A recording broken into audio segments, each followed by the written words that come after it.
ay mag-update sa programa ng inyong pamahalaang lungsod ng Maynila tungkol sa libreng pamasahe, kung saan ang ginamit natin mismo ay yung mga jeep o regular na ginagamit na sakayan ng ating mga manggagawa, estudyante, at ng iba pang taong gumagamit nito. No? At tayo po ay nasa Talk to the People ngayon under sa programa ng Manila Public Information Office. Dahil ako po ay merong update, no? Bagamat taus-puso ang aking pasasalamat sa lahat ng ating mga drivers, mga presidente ng mga JODA sa lungsod ng Maynila na nakisali sa programa ng inyong pamahalaang lungsod na libreng pamasahe sa ating mga mamamayan.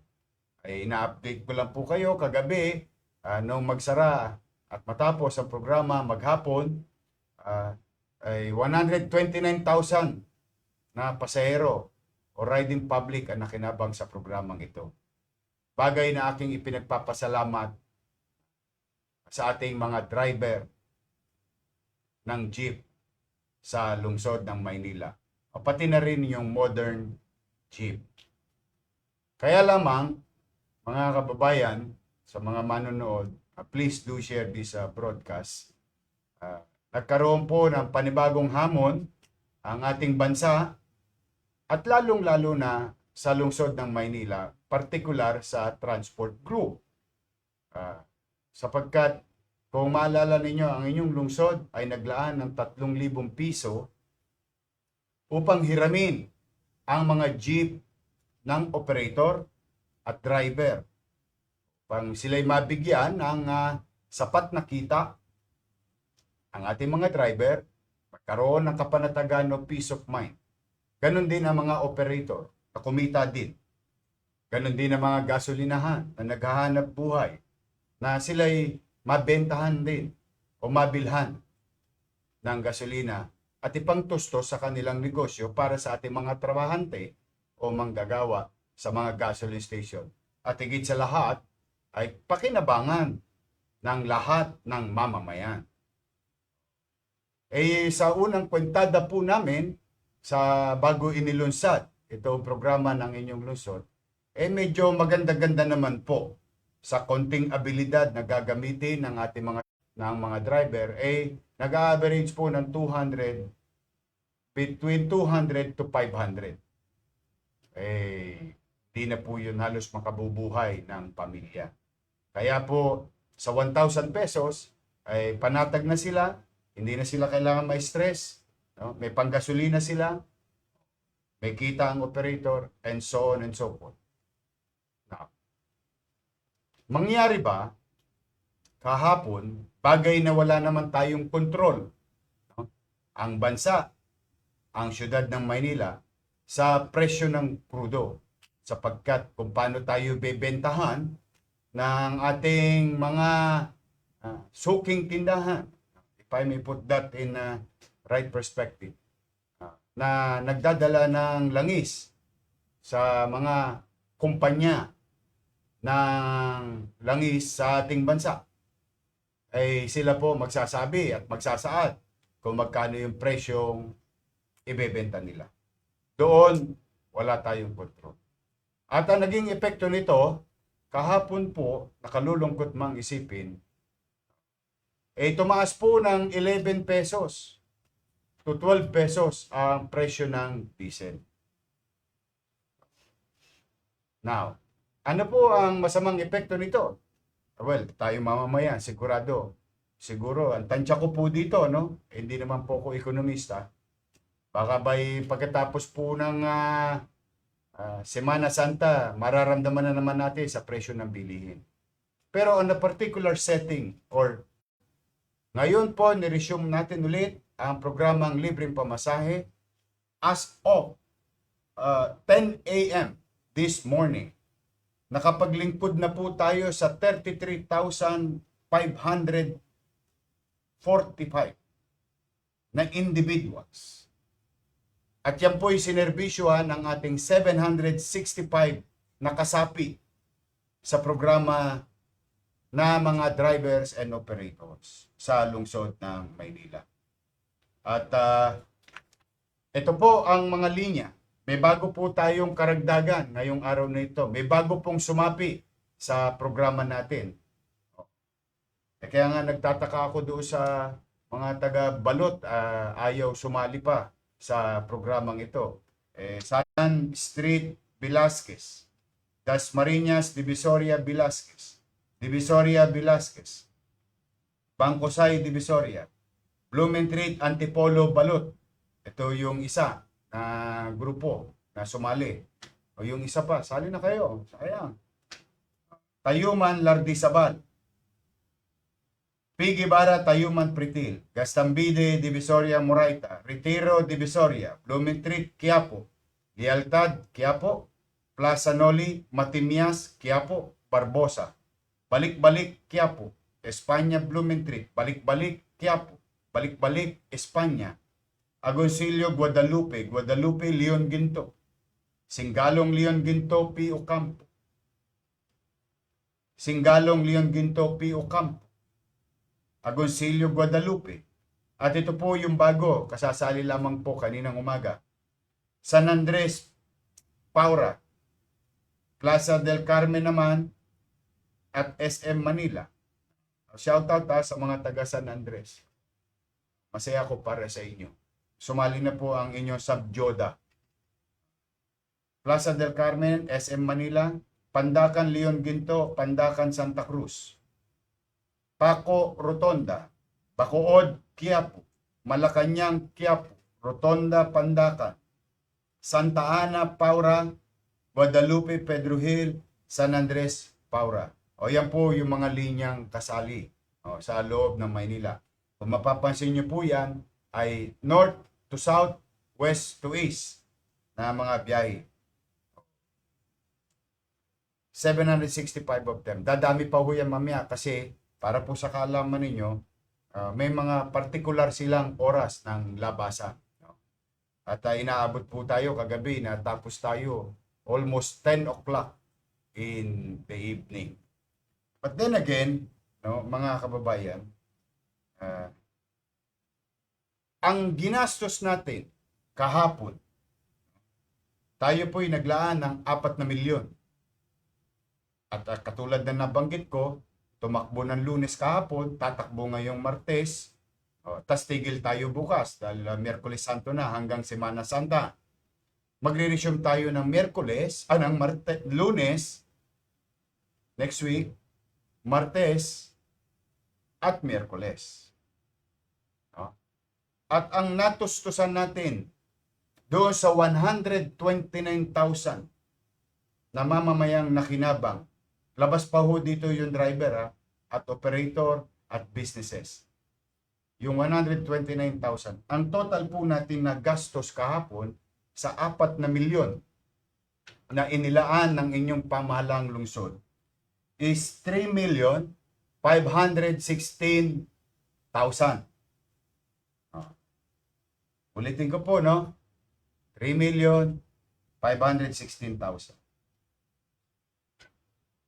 Madalit salita, meron pong ilang sole. Ibig sabihin, hindi po nakabiyahe at and so on and so forth. May return po tayo na 177,000. Plus cash on hand na 484,000.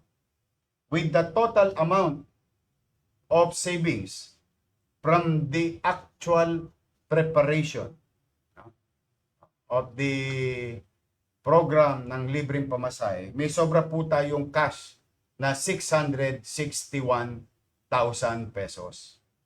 Ayan po. Mangyari ba? Hindi ko naman po sukat akalain na talagang, Diyos ko, para pong racket itong presyo ng crudo. Patulitin ko, nobody's to blame, but yung suki nating tindahan, yung mga nagdadala ng langis sa ating bansa. Wala naman talaga tayong control.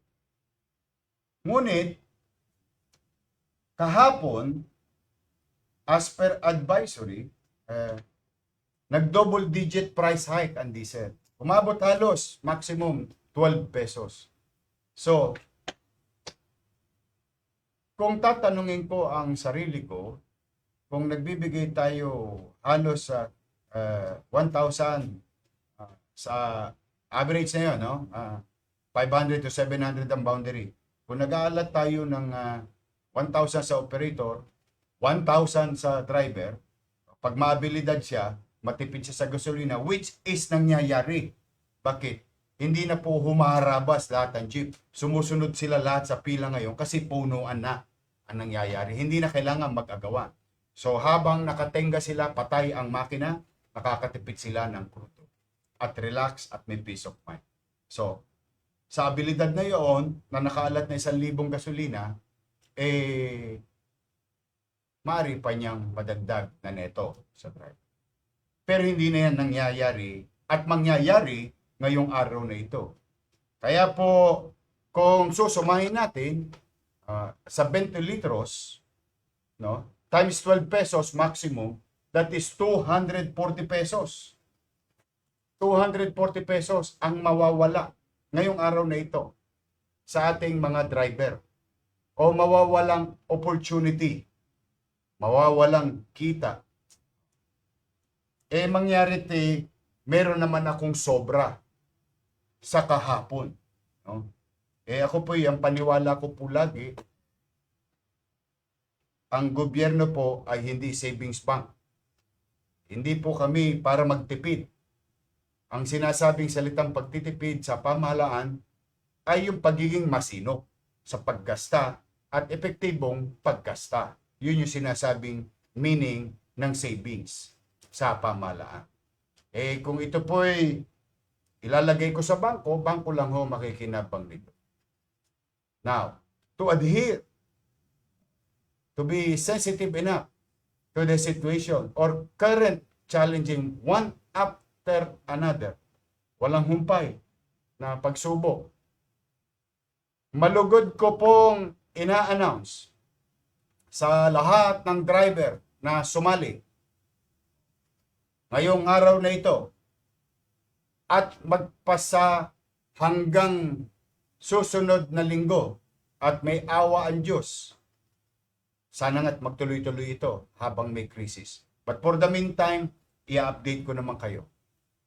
Simula sa araw na ito at Lunes next week, Martes at Miyerkules, malugod ko pong i-announce na yung savings nating 661,000 kahapon ay idadagdag natin ngayong araw na ito. So, madalit salita, mga driver,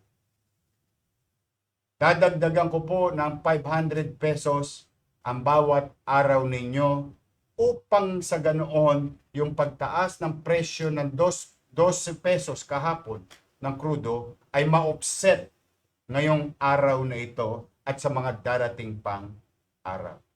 So, ang suma total from 3,000 pesos na presyo, halaga na pinagkakaloob sa inyo ng siyudad ng Maynila from our taxpayers' money ay magiging 3,500 na po.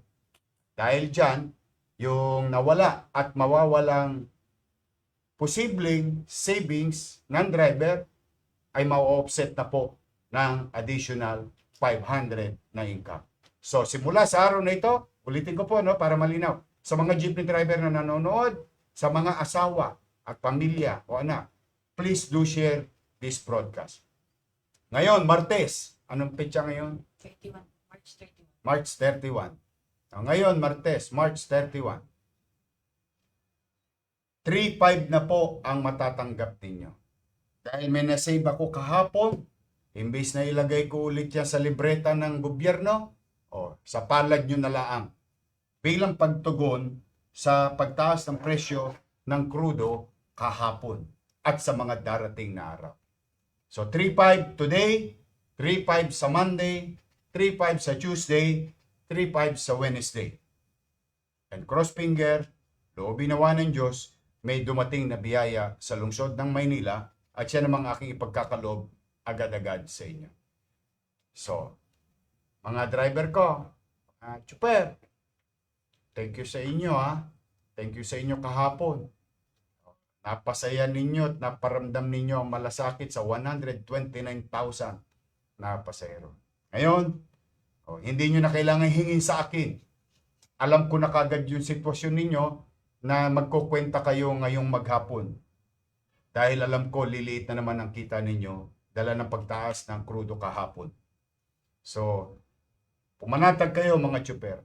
Hanggat kaya ko, hanggat may mapipiga ako sa bimpo, ay ipagkakaloob ko sa inyo. So, ang pakiusap ko lang ha. Pakiusap ko lang. Ito naman para sa taong bayan. Pag malasakitan na ninyo ang inyong mga pasahero. Ito, may mapaghahari muna na tayo. Nananawagan ako sa mga misis o asawa ng mga tsuper na kasali sa programa. Sa mga anak, pakiusapan ninyo yung ating mga ama, driver. Samahan nyo na ako. Ipagmalasakit natin itong sitwasyon na to sa ating kapwa. Pagmamalasakit sa isa't isa, pagmamahalan, pagkakaisa. Wala nang sisihan, wala nang turuan. Nasa krisis tayo. At the end of the day, tayong mga tagalungsod ng Maynila ang magkikita-kita rin sa finance. Kahit dito man lamang sa ating lungsod, dito man lang, out of 1,600 LGU sa buong Pilipinas, dito man lamang yung mga mamamayan na sasakupan natin, na pinaglilingkuran natin, makaramdam na konting ginhawa, maibsan yung kinakarap nating lahat sa krisis. So muli, mga tatay kong tsuper, mga lolo kong tsuper, mga kuya o kapatid na tsuper, nakikiusap ako sa inyo, buong kababaan ko. Pag malasakitan natin yung ating mga manggagawa, estudyante, at lahat ng riding public na gagamit ng ating mga jeep. Pagmamahal sa isa't isa, pag-uunawaan, iwasan ang paglalamangan. Ngayon natin ipakita na tayong mga Manileño mapagmahal sa kapwa, sa komunidad, sa syudad at bansa. So muli, yan na po muna. Please, kung kayo po'y ngayon pa lamang nakatutok, please do share this broadcast. Ipadala nyo na lahat to sa mga driver. Wala po silang idea ngayon kung ano tong announcement natin. So please do share sa lahat ng ating mga driver. Nadagdagan sila ng 500 pesos na take home. Possible take home. Dala ng mahirap pa nangyari kahapon dahil tumaas talaga ang diesel. So, I love you, Mamang Chuper. Jeremy, I love you. Yung mga lolo't lola ko, I love you too. Mag-iingat po kayo sa biyahe. Mga driver natin, mga mananakay. Mag-iingat po kayo. Mainit ang panahon. Patong-patong ang suliranin. Pero, manatag kayo. Una, may gobyerno sa Maynila. Pangalawa, may awa ang Diyos. Malalagpasan din natin tong krisis na to. Hanggang dito na po muna. At tabayanan nyo ang aming mga update.